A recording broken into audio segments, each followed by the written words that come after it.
Hi, everybody, and welcome to another session of Sister Talk. This is our fourth video, and we are just so excited that you guys are still watching us.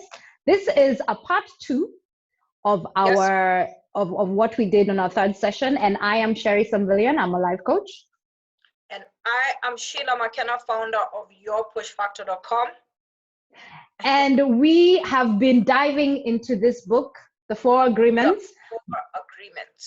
By Don Miguel Ruiz. And we thought we could do this in two parts because the discussion was just too good. And so we did the first and second agreement, which you will find on the previous video. And now we're going to do the third and the fourth agreement. And we are just so excited to get into this because, as why this was so interesting for us, or we've got such beautiful reactions, is we got this huge reaction from our parents, which for us is like a huge deal. Yes, indeed. Were you as surprised as I was? Because I was genuinely surprised. There was like a whole paragraph of how and they watched the entire thing until the end. Exactly. Mind-blowing.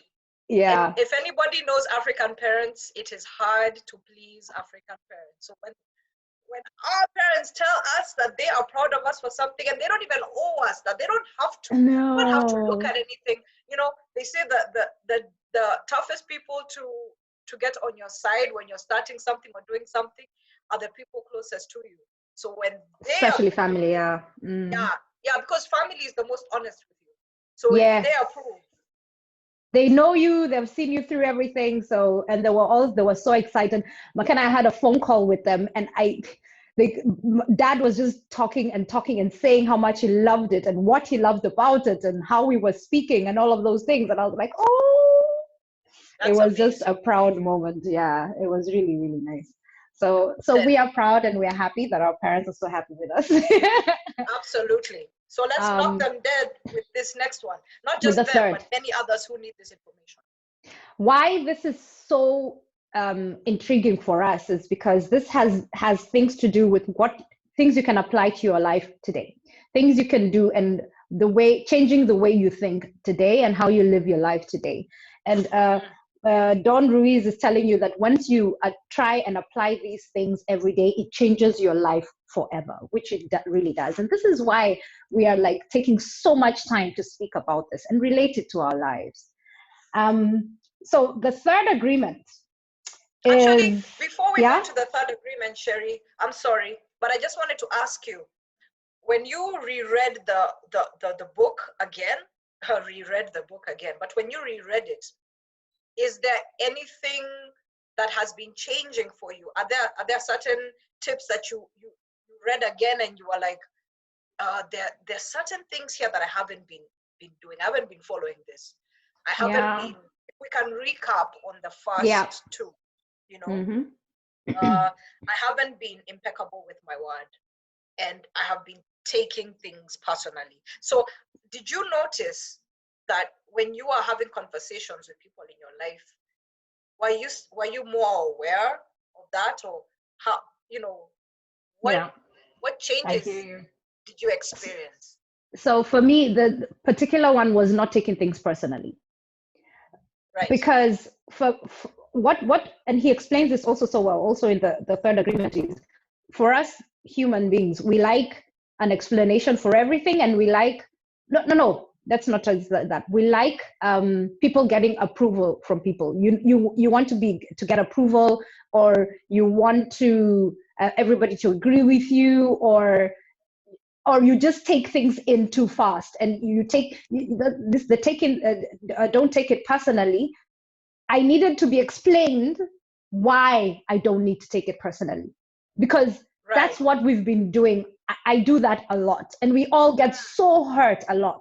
But I needed to understand why it is to my interest that I don't need to take it personally, that it's not a necessity for me to take everything and everything everyone says to me personally, which had a huge effect for me once I decided things like, 4 or 5 years ago, I want to be a life coach, or that I want to to endeavor in certain ventures in my life. If I took other people's opinions personally, I wouldn't have been able to do what I'm doing. And this is why it says it changes your life, because it changes the way you decide, the decisions you make. Because if you take things personally, it means that every person's reaction and every person's comment, especially people who you care about, when you take things and it pains you so much, it stops you from, trying new things. It stops you from moving forward. It just prevents you from living your life, literally. And for me, when he was able to explain to me why, I was like, I've been wasting my time taking things personally. And the first agreement, the what was the first agreement? Be impeccable with it. Well, for me, it was just, words. For me, as we had spoken in the beginning, it was more with my kids and what I'm saying to them and how it has impacted them. So for me, that changed my parenting style a lot. Got it. And if I felt like, because we are not perfect, we still have, we and this is the thing about this, and we'll come at it at the end, but he keeps trying to say, it doesn't matter if you are not, impeccable with your word, or you don't take it personally today. Just try it again and try it again. Yes. And try it again. And that's what I've been doing. So that has literally changed for me, my life in those ways. And for you? After rereading the book, I have to say that be impeccable with your word part is both of them obviously had a huge impact. Although me being where I am right now, I'm not having very many conversations with very many people. But the be impeccable with your word, it stuck with me. It's made me be a lot more vigilant about and take a lot more responsibility with what I say to people, and also take responsibility and take into account what I'm receiving. So that I'm more acutely aware of that now more than before. That was just something that I switched off at the back of my mind, but now it's like a light that's turned on. So it's like a reminder. Anytime I receive something that doesn't, resonate with me very well, or that I know I shouldn't be engaging with in this kind of conversation because it's gossipy or it's weird. It's like I try my best to try and steer the conversation into something else. Because you also don't want to tell people, gossip is poison. You also don't. That's what the old lady in the church told us. And they said the same thing though, but of course we didn't listen. Yeah, that's true. But you don't want to be so direct. Sometimes it's better to steer the conversation. Yeah. I have to say, the don't take it personally is still something that I'm working a lot on. It's still a work in progress. But I always say the minute you're emotionally aware of a flaw you have, an issue you have, then you have won half the battle. Because the more aware you are of it, the more you can look at it from an objective point, and you can make changes without so much judgment towards yourself.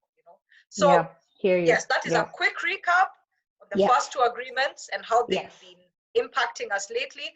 So sis, take it away with the third agreement. So the third agreement is don't make assumptions. I love the word assumptions. You know why? Because if you'd break it down, it says assumptions makes an ass of you and me, basically. And me. That's what assumptions do. It makes an ass of you and me. Because and this is what I love about how he explains about making assumptions. He says we make assumptions and we misunderstand something and we take it personally. Then we create a whole drama around it. So it's we and this is what's so interesting about assumptions is something happens and we then have to, in our minds, we need an explanation for what happened. So we create this thing, this story in our head about what happened. So we start taking this story around as long as it's fitting. You know, this person looked at me badly. I must be having something on my face. I must have not looked good today. I must have this. Then you create this assumption. And the person was looking at you because he wanted the sugar next on your table, you know, or whatever it is. But we and didn't know how to ask you. And didn't know how to ask you, and they were shy.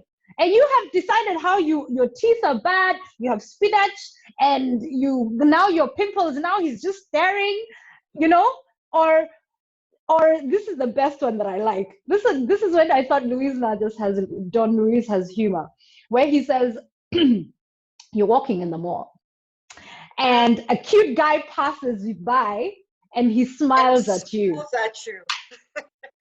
Bass. Oh my God.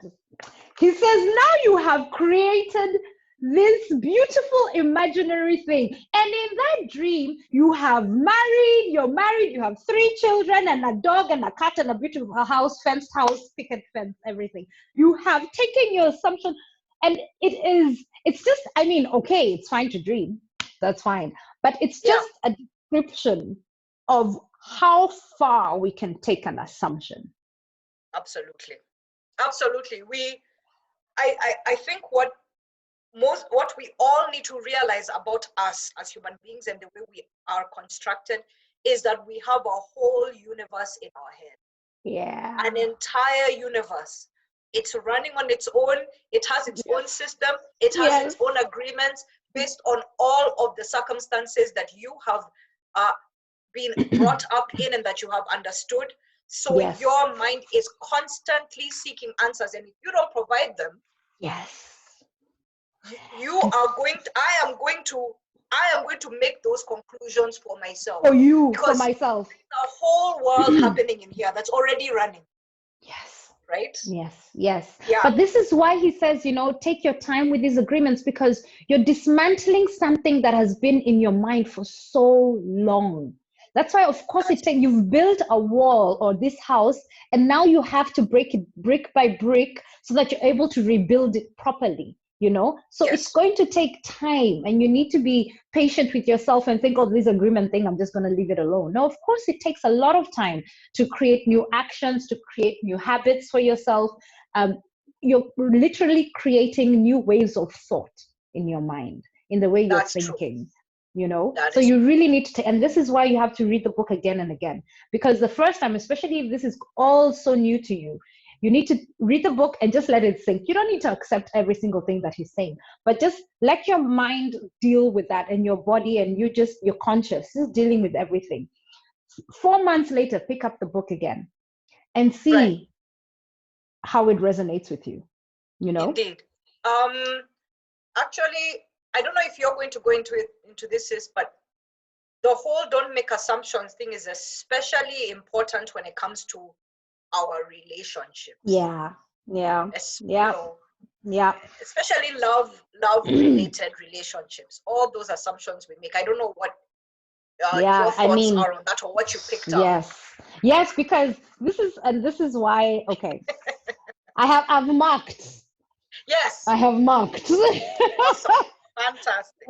And these parts are just on the relationships part, because what is so crazy about this is we come into marriages, into relationships, even friendships. This is relationships, not just love relationships, but also friendships.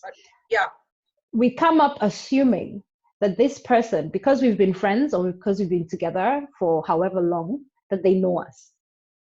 And because they fully know us, they wouldn't do this thing to us or say this thing to us or act or whatever. We assume. It's my birthday, you know me, and you know what I like, and you know that this is what I wanted. I spoke about it.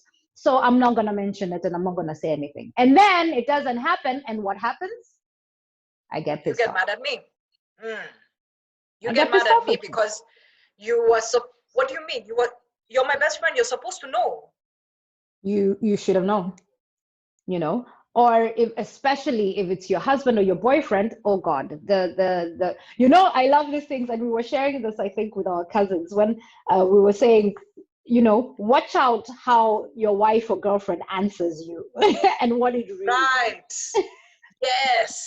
Reading between the lines. That it's Reading okay means a lot more than it's okay. Should I help you? Yeah, don't worry. When they're thinking, can't you see what I'm doing? Don't you see I'm doing 12 things at the same time? How dare you ask me? Just tell them, yeah, good, great, just come and do this or do that. Or after this, I would just like you to, it's opening our mouths. Yes. It's really literally, but he says, and this is why it's so important. He says, we assume, we also, on top of that, we make an assumption that one, we shouldn't ask questions. And two, we shouldn't say what it is we need. Indeed. That, speaking and sharing what we need or asking questions, okay, what did you mean by that or whatever, those things, it's not that common for us to do. We don't do it as often as we are supposed to. Ask, express it. It's, even though everybody has a right to speak, everybody has a right to say what it is they want to say, everybody has a right to say, I don't like this, or yes, this is okay. Everybody has a right to do that. And even if somebody asks you something, you have a right to say yes or no. That's true, Sherry. I hear you, but the underlying thing is whether you have been giving yourself permission to be assertive and to ask. There's that too. People walk into relationships with people who are very assertive and very dominant, and they fall back and they allow things that they don't agree with to happen to them or through them, and you become miserable, you become unhappy, and then that's when those coping mechanisms, which by the way are not healthy when you use them for a long time, like either being passive aggressive or shutting down completely, or the total opposite, blowing up. That's what happens when you allow something to happen for a long time, because deep down at the bottom of all that allowing, you're making assumptions about this person and this relationship. And the person who you are allowing to do and say all these things for you is probably looking at that and thinking, well, they're not speaking up, so I'll do my best to help them, to make this decision for them, or to do this because they're not asking. So and they keep saying it's okay. So I'm just going to keep doing it until a point where it starts to boil over. That pressure, that person who keeps taking it and taking it and taking it, they have made so many assumptions, and they've already and after all that, they probably decided, you know what, you're addictive, you're a monster, you never hear me out, you never listen to me. And then the person, when all this comes out, they're like, what are you talking about? But you never told me. You never told me any of these things, so I didn't know, right? And maybe even that person who is dominant gets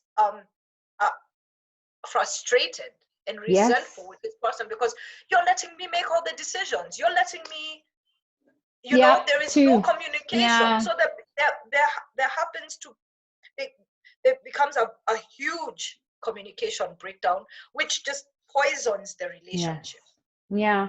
Which it can happen to two good people, and they're both good people. And this is the thing, it's, and I see both good people, Sherry, living in the same house,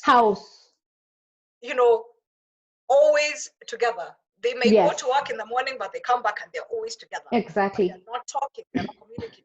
So that is an amazing breeding ground for assumptions. I take it as simple as you two are used to going to a restaurant, and on the first date, he ordered for you because he thought it was sweet, and you are the first that thought it was cute. But after you got married, he keeps doing it, and you're thinking, dude, don't you think I'm a grown woman? I know what I want. But you don't say anything because you let that, and then that small thing, you get irritated, but you don't say anything. You think, it's okay, I'll just leave it. And then, it happens year after year after year. And then suddenly one day you burst. But and he is like, okay, I've been doing this from the beginning.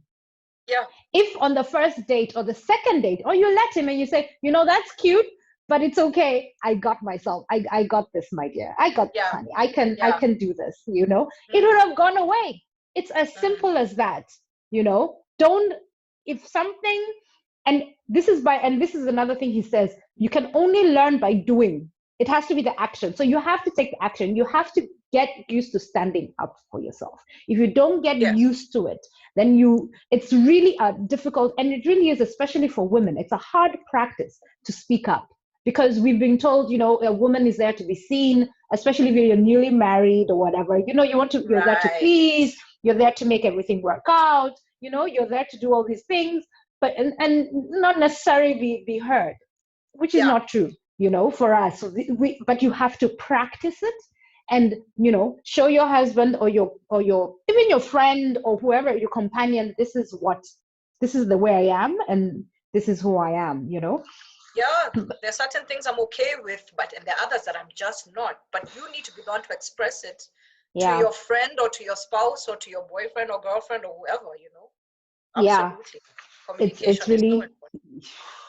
I don't know if you're going to talk about this, but there was this part where he talks about, like, in relationships, when you're getting into a marriage or something, there are a lot of people who make the assumption that there's something that I've been tolerating about this person's there's a behavior that they have, or that something they have, and I'm tolerating it because I'm assuming when we get married it'll change, or I'm assuming love will sort everything out. Love will change it, or I will change him.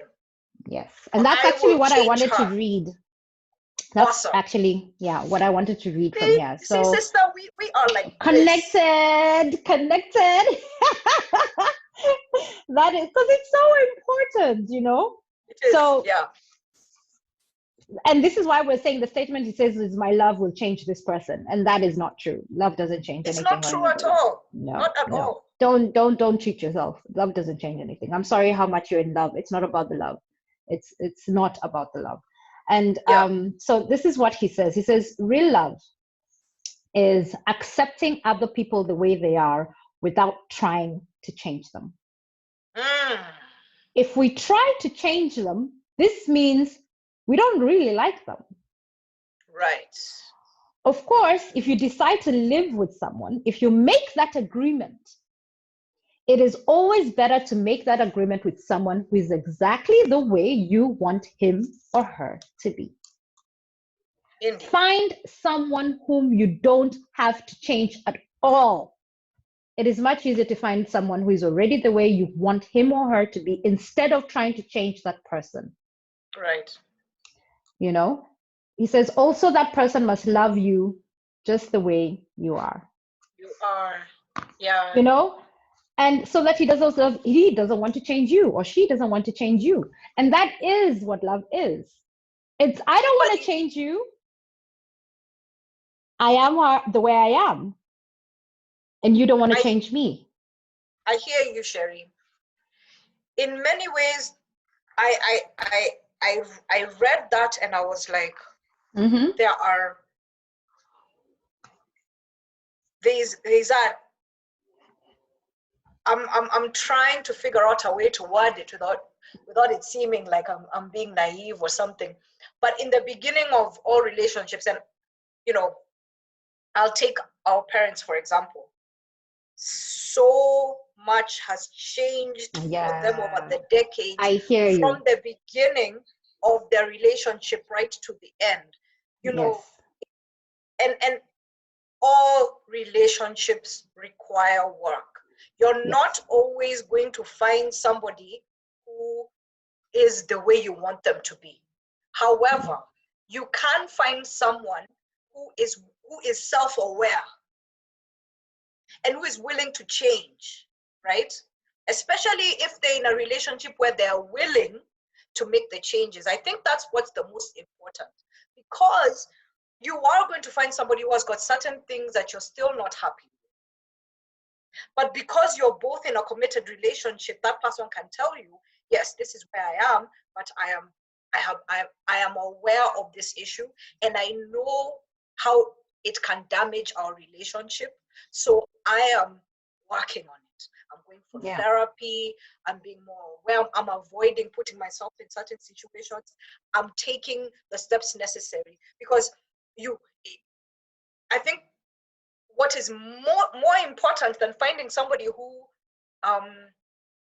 is the way you want them to be, because not everybody, there are very few who are like that, is finding somebody who is willing to do the changes, who is willing to evolve and grow. The both of you are willing to evolve and grow together. And I think that's why relations, like for example, our parents' relationship has worked so well, because they have had such incredibly open communication channels between each other. But that also grew. That also took time. It took time because they were both willing. They were both willing to allow themselves to put their pride aside. Yes. Right? So let me put a little into context, because this is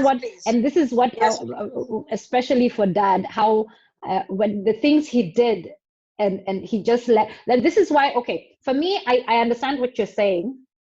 You shouldn't, it's not about changing the other person though. It's me wanting to change. I can't want to change you. Exactly.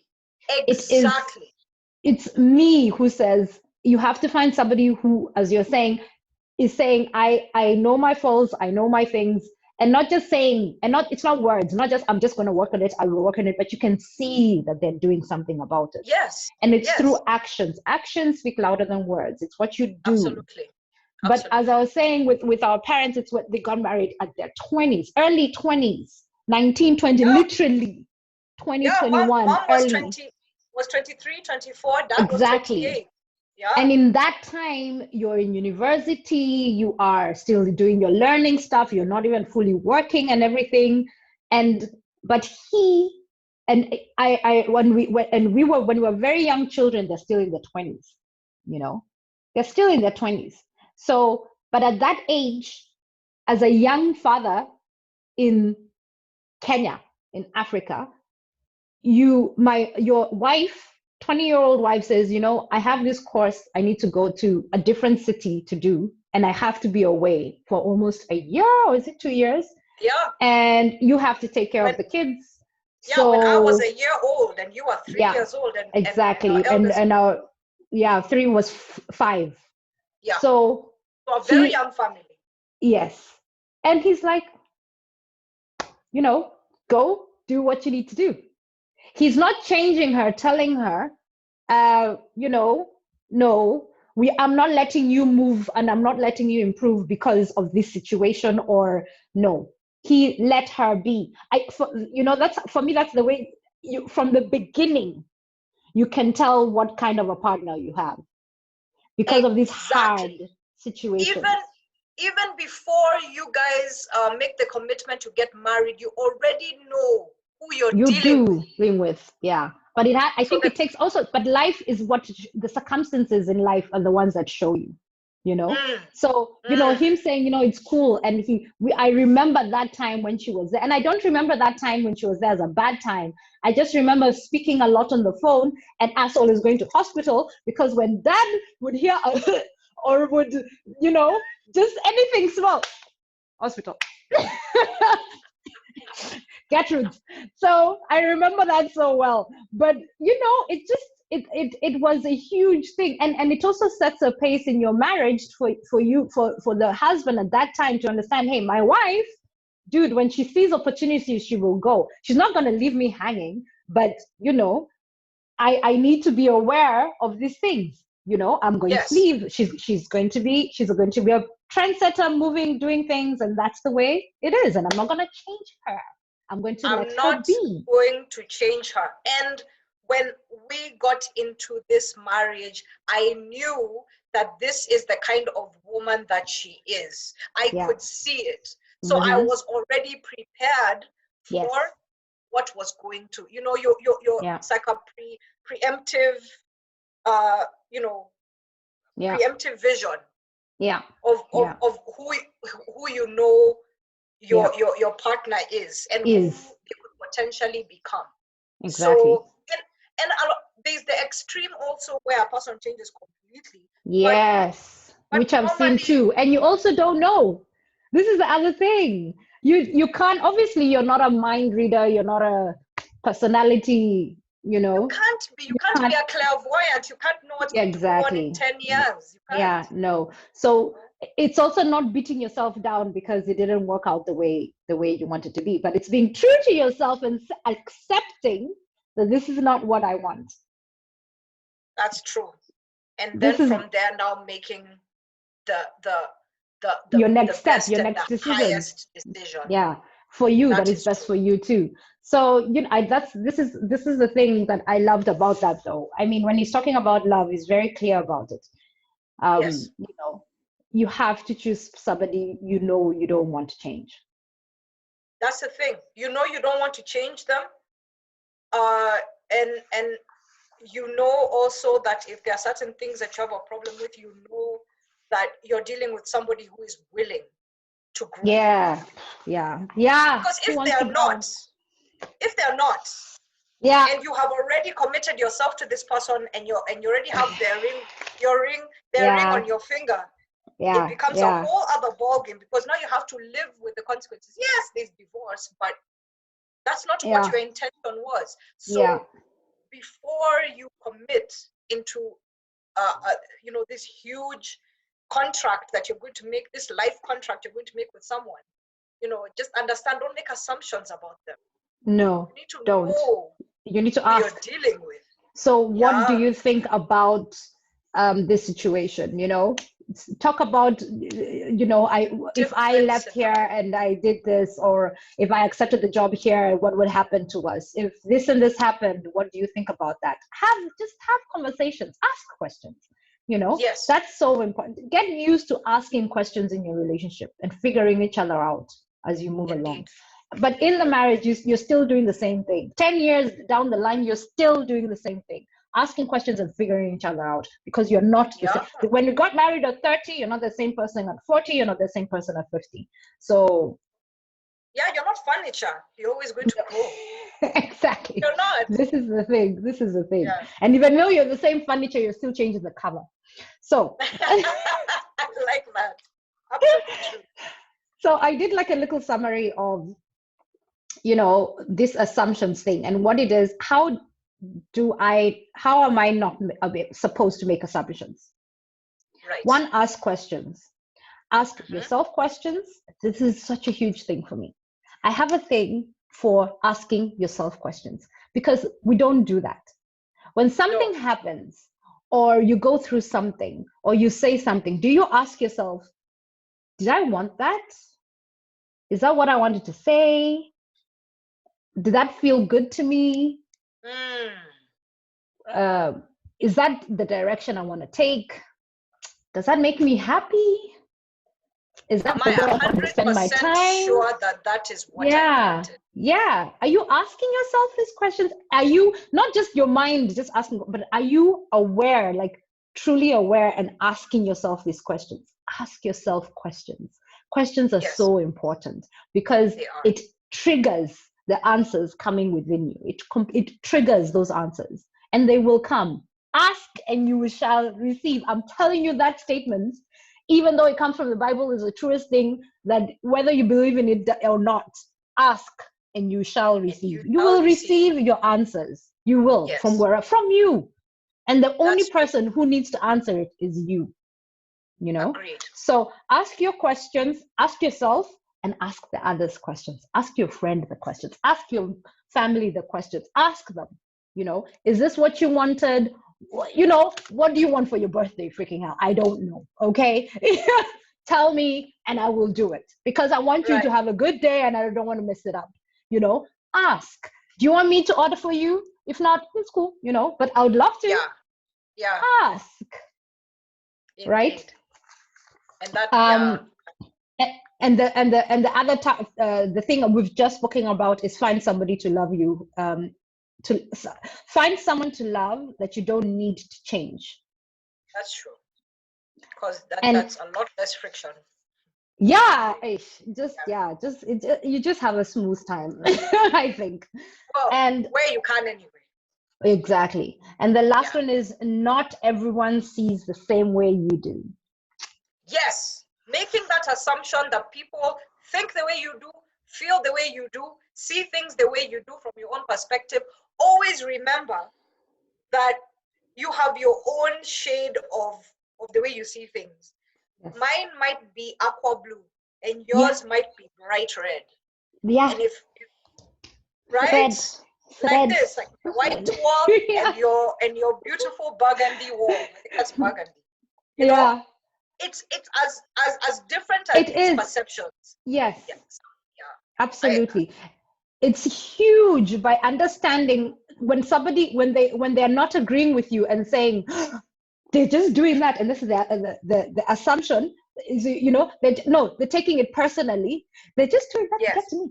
They just did that to irritate me. That's why they did it. They did it to piss me off because they just always wanted to piss me off. No, darling, nobody wanted to piss you off. Nobody was actually thinking that far.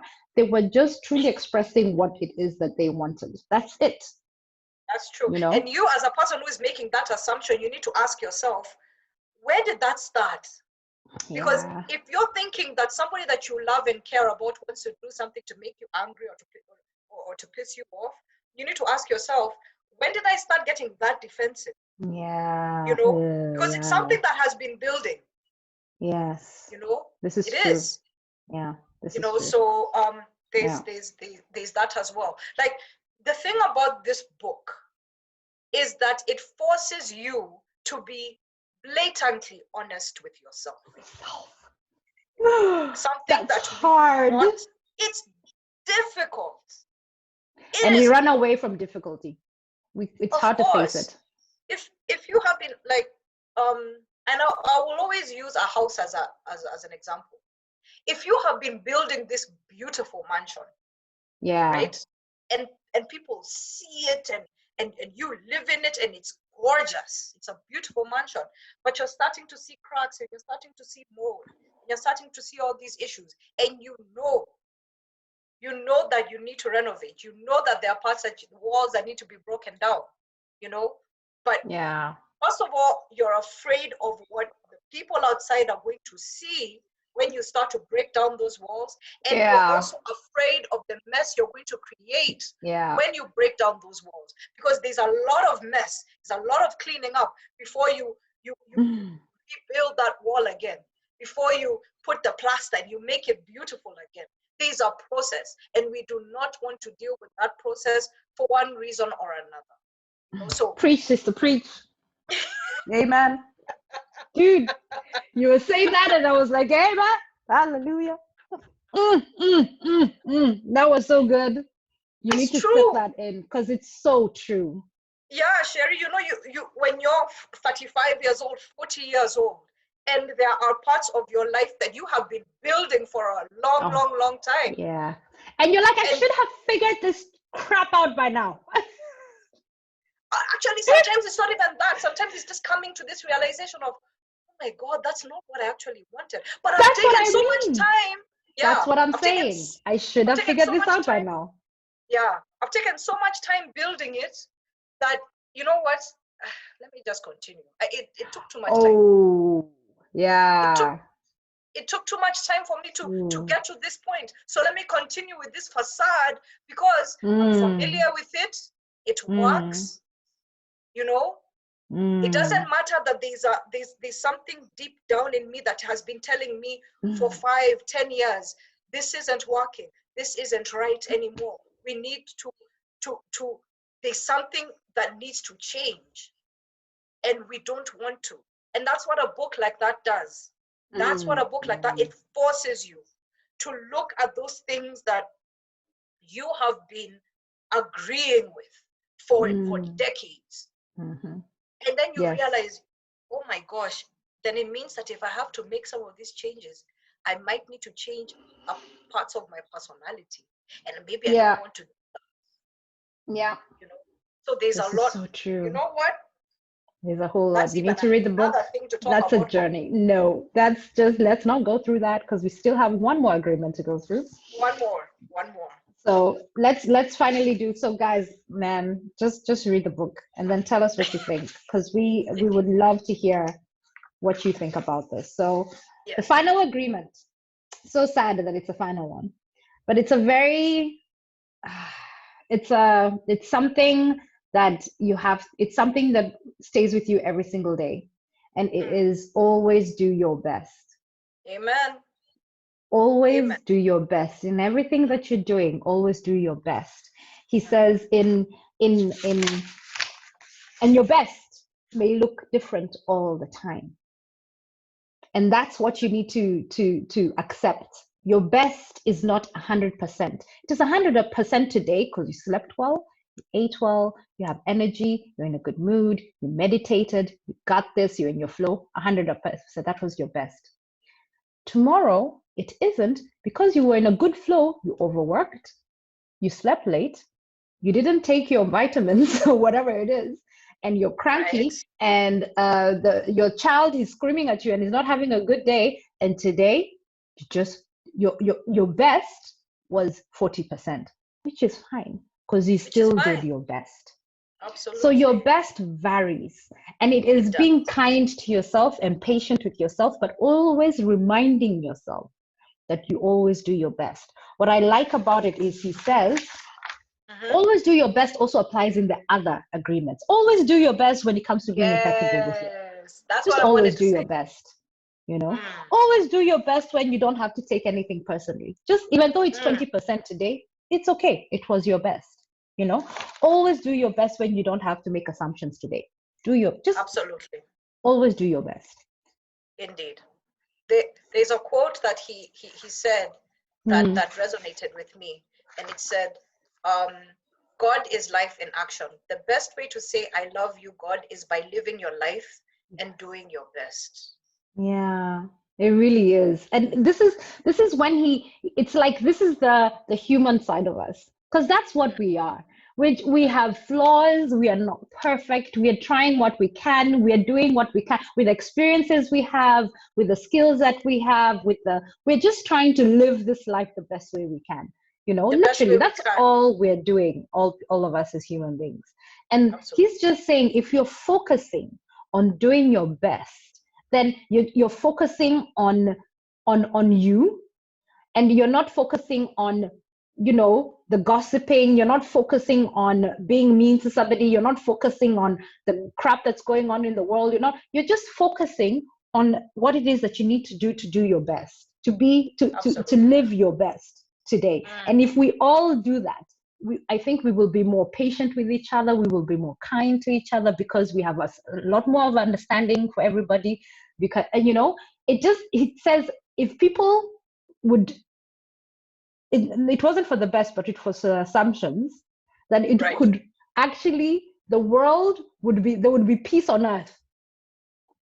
That I'm remiss to say, if we did our best in not making assumptions and just doing our best, there would be peace in this world. And that's just all it is. So imagine now just creating peace in your little world, you know? Right. In your world means you and the few people who you have your relationships with, your family, your friends, your colleagues, whoever it is, you know? And that's what really, it really touched me when it came to always do your best. Really. Oh, sorry, sis. Yeah. No, it's fine. Yeah. Yeah. You know, our Uncle Charles always talks about, well, that is the brother for our mom's brother, the eldest brother. So it's Uncle Charles and then mom. Yes. Of a line of, we have 2 uncles and 7 sisters. So we have a lot of aunts. On our mother's side, yeah. Which we're so happy and proud of, and we love them so much. Absolutely. Our uncle talks about the fact that he leads a conflictless life. Ooh. He does not have conflict in his life. He has worked towards a place right now where he is genuinely at peace with who he is and what he does every day. And he shows it. He shows it. He is the most consistent person with, he talks it like he walks it like he talks it. Yeah, you know, that's true. That is the, to me, that's a definition of somebody who is not only doing his best, but is okay with his of the output of everything that he does every day. He's not ashamed of it. He's not unhappy. He doesn't have times when he, he's just, and that's something that I aspire to do and to become one day, to be conflictless. All this push and pull, always saying, you could have done better, you should have. And there are times when I tell myself, McKenna, you've been waking up every day for the past month and you've not been happy because you have always talked about what you could have done, what you should have done, who you could have seen, where you could have gone. So you live a life of constant regret, constant self-resentment, constant self-judgment. How are you ever going to find peace within? How do you ever think you're going to find peace in life if you do not find peace within? Yeah, that is true. And that, to me, that last agreement, always do your best, is so important, because there are times when you just have to look at yourself and say, I genuinely did do my best today. I really did. Even if there were 5 things I was supposed to do and I ended up not doing them. Yeah. Right? Yeah. I have done my best in the sense that I recognize that I haven't done them, and I will make the decision that I will do them tomorrow. Maybe I need to spread it out. Maybe I need to figure out why I'm procrastinating. Right? Yeah. Yeah. And once I do that and I understand that without judgment, with more compassion, then just say, okay, you know what? If you have been going a whole month and you've said you've done, you were supposed to do something by the end of that month and you've done none of it. Nothing. Yeah. Absolutely nothing. Then tell yourself, okay, I acknowledge I haven't done it. Yeah. So let me look at why. What is the issue? Is there an underlying fear? And if there's an underlying fear, what action steps can I take? Right? Yeah. What can I do? Maybe there's somebody I need to talk to. Maybe there's a different perspective I need to look at this from. Yeah. Maybe there's different behaviors and habits that I need to take on, and then give myself another chance to do it. Yeah. Right? Because at the end of the day, it's me. This is me. Yeah. If I continue to be the judge and jury of myself all the time, flogging myself, I will end up doing nothing. Yeah, that's true. We are our worst enemy. We can be. And he was talking about always do your best. With these 3 agreements, always do your best, and do your best to repeat these new things, because they are all virgin territory. They are for you. Yeah. All of these are totally new perspectives. You're not expected to get them all right. No. But you're not. Yeah, but you can do your best, Anyway, you can, and you'll find yourself improving slowly. It's these little changes that you do and you get used to. And once you but you can't get used to it if you don't practice it. So just practice it a little. Ask your questions, go through the stuff, write down something that is important to you, put it on your window so you can see it every day on your mirror. Do little things to get into that, and just, always do your best. I want to finish, of course, with a passage that I just highlighted, and I was like, yo, Don Miguel. Don Miguel Ruiz. Don Miguel Ruiz. So he says, he's amazing, because he just truly, this is when, somebody has such a beautiful heart, Right. And he says, you were born with the right to be happy. You were born with the right to love, to enjoy, and to share your love. You are alive, so take your life and enjoy it. Don't resist life passing through you, because that is God passing through you. just your existence proves the existence of God. Your existence provides the existence of life and energy. So it's not even about God. Your existence is proof of life and energy, and you were born with the right to be happy. And that's all. That's why he not created, but wrote this book to give. It's like a gift telling you, look, this is for you. Be happy. Right. It's your right. You deserve it. That's why you were born. So that's why I wanted us to wow. just end with and remember. That can be a huge thing to digest for some, and for many of us it's actually going to take our entire lives to draw that. Absolutely. Absolutely. You have the right to be happy, people. Yes. I think that's what you and I, this is why we are life coaches. This is why you started Push Factor, because we realize we all do have the right to be happy, and there are totally different ways to do it because we're just different human beings. And all we need to find is our way. What is our way?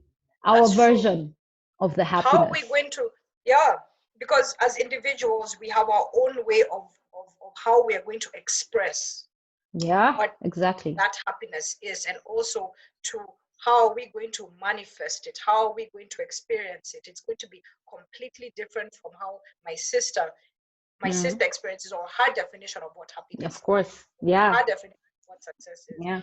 Exactly. When it comes to that, it's really about asking yourself, who have I been living for? Who have I been living for? Am I living my life according to what I have perceived as what is truly and genuinely and authentically happy? Is it my happiest expression, my truest and most genuine expression? Or have I been allowing other people to take the reins, like I've given somebody the keys to the car of my life, and they're the ones who are driving it, and then I get mad at the destination that they've chosen, but I never even told them where we're going, so I love you said that, because you remind me of something Oprah said one time. She was in a speech and she was saying, she had a boyfriend who said, let's enter the car, let's drive. And she's like, drive where? Because there's everybody this romantic thing. Let's just enter the car and drive. So like, drive where? Where are we going?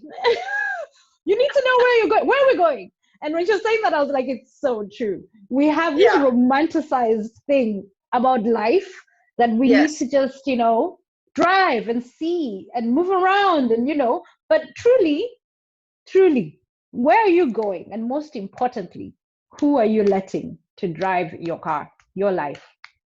As you said. And you need to take back your keys and start driving your own car. Architect your life. Design your life the way you want it. You have the right to architect your life the way you want to see it, because whether you believe it or not, there is a vision that you have seen. Whether people approve of it or not is none of your business. But you know it and you've seen it, and it is our job, it is your job to design it and architect it the way you've seen it, because you know that is your highest expression. And that is how we end this session. I am not going to add anything to that, because honestly, that's it. If there's something you're gonna get through watching these videos that we're doing, get that. Please just try it, rewind, and then just replay it again and get that part. And we are so happy you guys have listened. If you could listen to the end, I know it takes some time, but we're so glad that you took your time to listen to us. Please subscribe to our channel. Please keep looking out for our videos. Tell us what your experience with the 4 agreements is. If your experience has only been our videos, tell us what your experience has been since you've been watching these videos. And just tell us what's going on, and we would love to know. So until the next episode, we'll see you guys. Have a beautiful, beautiful day. And for us, peace and love, this is what we're trying to share. Have a beautiful day. Always. Take care, guys. Much love. All right. Bye-bye. Bye.